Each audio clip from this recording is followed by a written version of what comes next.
had a rogue DCI boss called George Kinoti.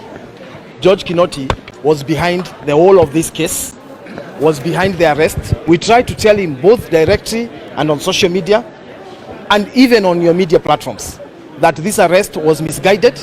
This arrest was not driven by evidence but by emotion and by a rush of wanting to be on the headlines and to control a story that never existed. Today the court has affirmed what we have said, that for the last 6 years George Kinoti put an innocent person on the dock, knowing very well there was no evidence that put Jacque on the scene, that put Jacque on concealing any evidence, and the court has confirmed all that today.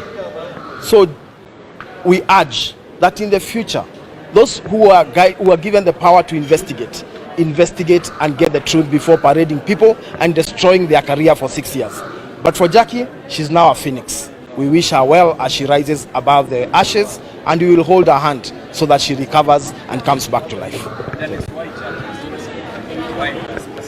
When George Kinoti got the evidence of the murder, he knew that it was not quote-unquote sexy enough to bring to court. So what did he do? He noticed that there was a girlfriend of the chief suspect who was involved and who would command attention and who would make headlines and who would sell a story that would last and capture the imaginations of Kenyans, even if the evidence did not show that. In fact, I challenge you, John Allen, go read the Mazingira Issue, which is a DCI magazine of November 2021. George Kinoti was interviewed in that magazine and was asked, what about prosecution? He said, I don't care about prosecution as long as people are arrested and charged in court and we get the headlines. That was George Kinoti, I'm quoting directly.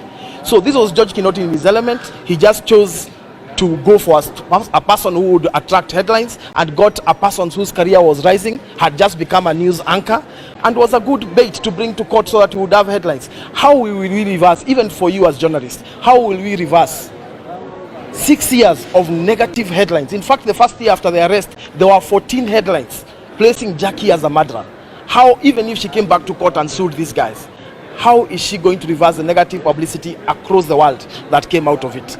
It is this kind of nonsense that must be dealt with, and George Kinoti must at one time stand on the dock and answer for those kind of things that he did. But the opposing view?